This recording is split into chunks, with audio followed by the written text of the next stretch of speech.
کوئی بندہ مصیبت کا شکار ہو جائے تو کبھی دوست بچانے کے لیے آ جاتے ہیں، کبھی بھائی بچانے کے لیے آ جاتے ہیں، بلکہ اللہ اکبر اس دنیا میں دین سے دوری کے باوجود، انسانیت سوزی کے باوجود، لوگ انسانیت سے بھی کوسوں دور ہو چکے، اس کے باوجود اب بھی دنیا میں اتنی ہمدردی ہے۔ اگر رستہ چلتا ہوا مسافر کوئی مصیبت میں مبتلا ہو جائے، کوئی مصیبت میں گرفتار ہو جائے، تو راستہ چلتے ہوئے لوگ ہی کم سے کم اس کی مدد کے لیے حاضر ہو جاتے ہیں، اس کی امداد کے لیے حاضر ہو جاتے ہیں۔ اس کے باوجود بھی انسان مصیبتوں سے کتنا گھبراتا ہے۔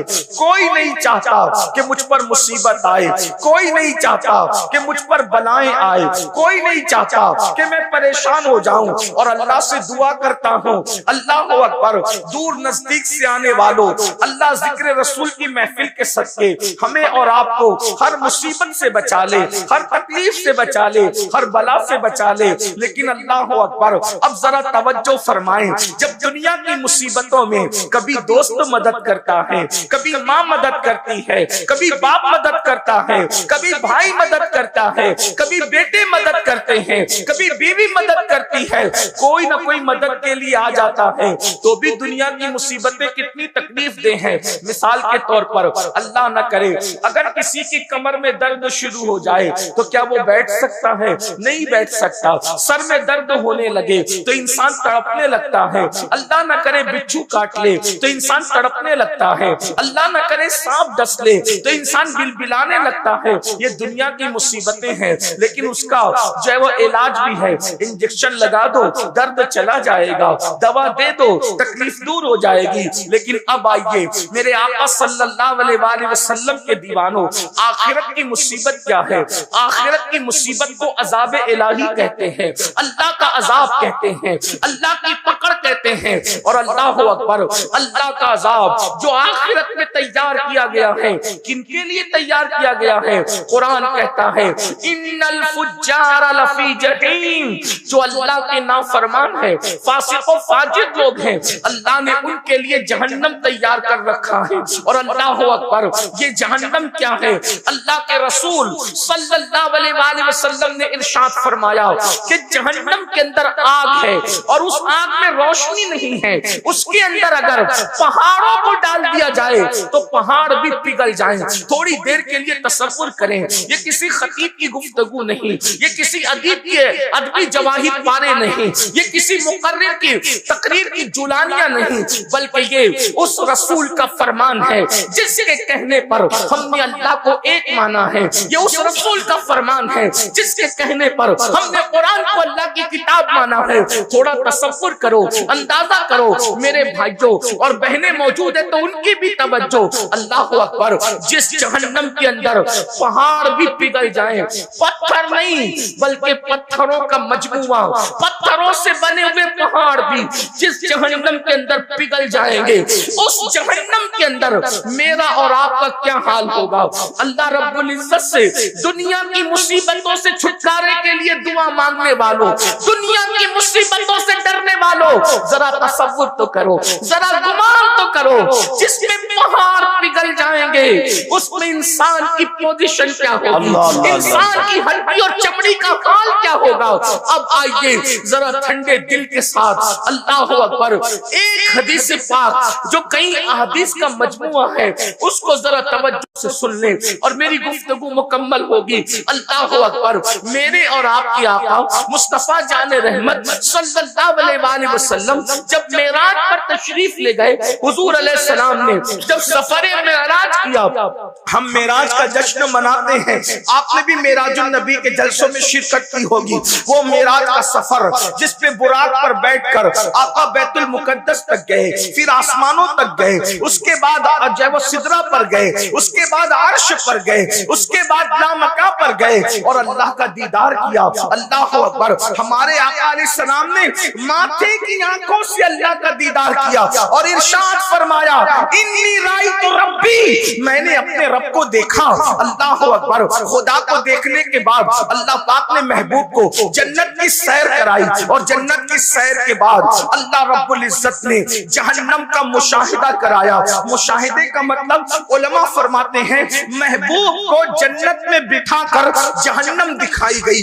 حبیب یہ جہنم دیکھیے. اب اللہ کے رسول علیہ السلام نے جو جہنم کا ماحول دیکھا اس کو بیان فرمایا. اس کو ذرا سن لے, یہ معراج النبی کے بیان کا ایک حصہ ہے. اور اللہ پھر سوچو کہ ہم کہاں ہوں گے, ہماری کیفیت کیا ہوگی. اللہ کا عذاب کیا ہے. قرآن کہتا ہے ان بطش ربک لشدید, رب کی پکڑ بڑی سخت ہے. اللہ کی پکڑ سے ڈرو, اللہ کی پکڑ سے ڈرو, اس لیے کہ جب وہ پکڑ کرے گا, جب وہ عذاب دے گا تو بھائی کو پتہ بھی نہیں چلے گا, باپ کو پتہ بھی نہیں چلے گا, ماں کو پتہ بھی نہیں چلے گا. میرے امام کہتے ہیں ان کے سوا رضا کوئی حامی نہیں جہاں, ان کے سوا رضا کوئی حامی نہیں جہاں. گزرا کرے پسر پہ پدر کو خبر نہ ہو, جب بیٹی پہ گزرے گی تو باپ کو پتہ بھی نہیں چلے گا, کسی کو پتہ نہیں چلے گا. اور یاد رکھنا اگر کوئی سوچے کہ پتہ بھی چل جائے تو کوئی کر کیا سکے گا. اللہ اکبر. وہاں تو کسی کو اجازت ہی نہیں ہوگی, وہاں تو کسی کو اللہ اکبر اللہ اکبر, وہاں تو کسی کی طاقت بھی نہیں ہوگی. میرے امام مزید فرماتے ہیں, کہتے ہیں کہ شفاعت کرے حشر میں جو ہماری, سوا تیرے کس کو یہ قدرت ملی ہے. ارے سب کو اپنی اپنی پڑی ہوگی. اللہ اکبر. اب آئیے معراج النبی میں, معراج کی شب میں اللہ کا دیدار بھی کیا, جنت کی سیر بھی کی, اور جہنم کا جو مشاہدہ کیا اس کو سنے.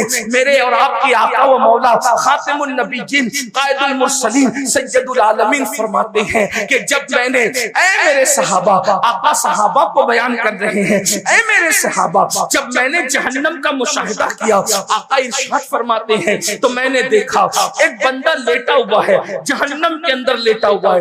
ہائے ہائے, اللہ کے رسول بیان کر رہے ہیں جہنم کے اندر لیٹا ہوا ایک بندہ, اور ایک بہت بڑا پتھر اس کے سر پہ مارا جا رہا ہے. اللہ اکبر. میں آپ کے اور اپنے چہرے کو دیکھتا ہوں تو مجھے بھی اپنے آپ اور آپ پر بھی ترس آتا ہے کہ اللہ اکبر کتنے کمزور ہیں ہم لوگ, اور خدا کا عذاب کتنا طاقتور ہے, کیسا وہ خوفناک ماحول ہوگا. اللہ کے سچے نبی فرما رہے ہیں, اور یہ بات سننا اور دھیان سے سننا, بہت غور سے سننا, بہت دیر تک آپ کو امتحان میں نہیں رکھیں گے, مختصر میں, لیکن یہ کسی کے دل کی آواز ہے, یہ کسی کے دل کی صدا ہے. اے میری قوم کے جوانوں, سوچو تو صحیح. اللہ اکبر. جہنم کی آگ پر کوئی لیٹا ہو اور اس کے سر پہ بڑا پتھر مارا جا رہا ہو, اللہ کے رسول بیان کر رہے ہیں, اللہ کے سچے نبی بیان کر رہے ہیں. اللہ اکبر. یہ اتنے سچے ہیں, سچے تو دنیا میں بہت آئے, لیکن میرے نبی اتنے سچے ہیں جن کی سچائی کی گواہی ان کے دشمن بھی دیتے ہیں. دشمن بھی جسے صادق الوعد الامین کہتے ہیں, جس کی سچائی کی گواہی اللہ تبارک و تعالیٰ دیتا ہے. اللہ اکبر. ذرا غور تو کریں, یقیناً آپ کو معلوم نہیں ہے, اس لیے آپ کہیں اور جا رہے ہیں. یہ جلسے اسی لیے تو ہے, ہمارے نقیب صاحب نے اسی لیے فرمایا یہ جلسے اسی لیے تو ہے تاکہ آپ کی معلومات میں اضافہ ہو, آپ کو بتایا جائے, آگاہ کیا جائے کیا ہو رہا ہے. اللہ اکبر. میرے آقا سچے نبی صادق و مصدوق فرماتے ہیں ایک شخص لیٹا ہوا ہے اور اس کے سر پہ بڑا سا پتھر مارا جا رہا ہے, اور وہ پتھر لڑک کر دور جاتا ہے. وہ بندہ اس کو اٹھا کے لاتا ہے تو پتھر سے جو سر کچلا گیا تھا, وہ شارحین فرماتے ہیں سر وہ پتھر سے جب کچلا جاتا تھا تو وہ سر ایسے پس جاتا تھا جیسے چنے پہ ہتھوڑا مارنے سے چنا پس جاتا ہے, ویسے وہ پتھر مارنے سے سر پستا ہے. اور آپ اس کا اندازہ کر سکتے ہیں, پڑھے لکھے لوگ ہیں, سوچ بوجھ والے لوگ ہیں, جب سر سے پتھر ٹکراتا ہے تو سر کی کیفیت کیا ہوتی ہے. لوگ ہیلمٹ لگا کر سفر اس لیے کرتے ہیں, ہاتھ پہ چوٹ آئے گی تو چلے گا, پیر پہ چوٹ آئے گی تو چلے گا, جسم پہ چوٹ آئے گی تو چلے گا, لیکن سر بچا لو, اس لیے کہ ہاتھ پیر پہ سینے پہ کہیں بھی چوٹ آ گئی تو زندہ رہنے کے امکانات باقی رہیں گے, لیکن اگر سر پہ چوٹ آ گئی تو زندہ رہنے کے امکانات ختم ہو جائیں گے. اللہ اکبر. اس لیے لوگ ہیلمٹ لگاتے ہیں. ہماری حکومت کی طرف سے بڑی پابندی ہیلمٹ کے لیے, بہت اچھی بات ہے, لگانا چاہیے. لیکن سوچو میرے بھائیوں, اللہ کے سچے نبی صادق و مصدوق فرماتے ہیں سر کچلا جاتا ہے, اور اس کی کیفیت شارحین کیا بیان کر رہے ہیں, جیسے چنے پہ ہتھوڑا مارنے سے چنا پس جاتا ہے, اسی طرح سر کچلا جا رہا ہے.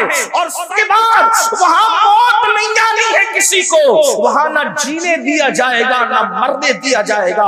اللہ اکبر, کیا دردناک صورتحال ہے. اللہ اکبر. آقا فرماتے ہیں پتھر لڑک کر جاتا ہے, سر پھر درست کر دیا جاتا ہے, پھر پتھر مارا جاتا ہے, پھر وہ ویسے ہی پس جاتا ہے, پھر پتھر لڑک کر جاتا ہے, پھر لایا جاتا ہے, سر ویسے ہی پس جاتا ہے. میرے آقا فرماتے ہیں میں نے جبریل سے پوچھا, اے جبریل یہ کون لوگ ہیں اور ان کو یہ دردناک عذاب کیوں دیا جا رہا ہے؟ تو جبریل امین عرض کرتے ہیں یا رسول اللہ صلی اللہ علیہ وآلہ وسلم, یہ لوگ نماز نہیں پڑھتے تھے دنیا میں, اس لیے ان کا یہ حال ہے. اللہ اکبر. میرے بھائیوں, آپ سے پوچھنا چاہتا ہوں, آپ لوگ 4 گھنٹے سے, کوئی 5 گھنٹے سے, کوئی 3 گھنٹے سے اس جلسے میں بیٹھا ہوا ہے, لیکن آپ سے پوچھتا ہوں کتنے شوق سے جلسے میں آتے ہو, جلسے گھنٹوں چلتے بیٹھتے ہو. اللہ اکبر. لیکن نماز پڑھنے میں کتنا ٹائم لگتا ہے؟ صرف 10 منٹ کا ٹائم لگتا ہے. ایک وقت کی نماز میں صرف 10 منٹ کا ٹائم, اور اگر 5 وقت پڑھ لیں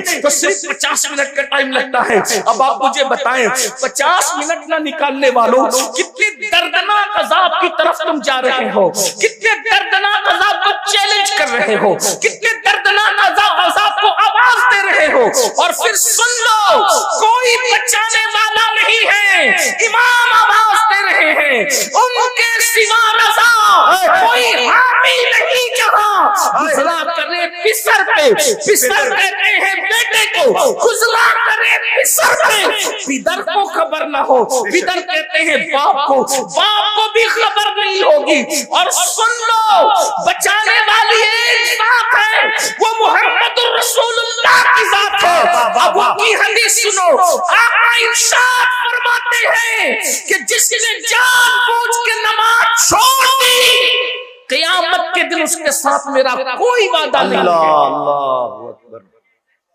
دھوکے میں مت رہنا, اللہ کے رسول نے آگاہ کر دیا, حضور علیہ السلام نے آگاہ کر دیا, ان کے ساتھ میرا کوئی وعدہ نہیں ہے. جو نماز چھوڑ دیتے ان کے ساتھ آقا فرماتے ہیں میرا کوئی عہد نہیں ہے, کوئی وعدہ نہیں ہے. مسجدوں کو ویران کرنے والوں, مسجدوں سے کوسوں دور بھاگنے والوں, بتاؤ کیا یہ عذاب ہم سے برداشت ہو سکے گا؟ کیا یہ عذاب ہم برداشت کر سکیں گے؟ نہیں نہیں, ہرگز نہیں. اپنی جوانی پر رحم کھا لو, اپنی ہڈی چمڑے پہ رحم کھا لو, اپنے آپ پہ رحم کر لو. میں آپ سے کسی اور کے لیے رحم کی بھیک نہیں مانگ رہا ہوں, میں آپ سے آپ کے لیے رحم کی بھیک آپ سے مانگ رہا ہوں. نہیں برداشت کر سکیں گے. یہ دنیا چند سال کی ہے, یہ دنیا میں چند دن جینا ہے, پھر موت ہے. روح کا رشتہ جسم سے ٹوٹ جائے گا میرے بھائیوں, مر جاؤ گے, موت آنی ہے, حق ہے, موت بر حق ہے. موت سے کس کو رستگاری ہے؟ آج وہ, کل ہماری باری ہے. مرنا چاہو گے تو بھی موت آئے گی, نہیں مرنا چاہو گے تو بھی موت آئے گی. میں آج صرف آپ سے یہ عرض کرنا چاہتا ہوں, نمازی بن جاؤ. صرف آج ایک بات پر عہد کر لو, نماز پڑھیں. 10 منٹ کا ٹائم. بھائیو پان بھی کھاؤ نا, پان تو پان کھانے میں بھی 10 منٹ سے زیادہ کا ٹائم لگتا ہے. پان کھانے کے لیے بھی 10 منٹ سے, نماز کے لیے تو پان کھانے سے بھی کم ٹائم میں نماز ہو جاتی ہے. صرف 10 منٹ, 10 منٹ دیجیے اور جہنم سے بچ جائیے. 10 منٹ دیجیے اور مصیبتوں سے بچ جائیے.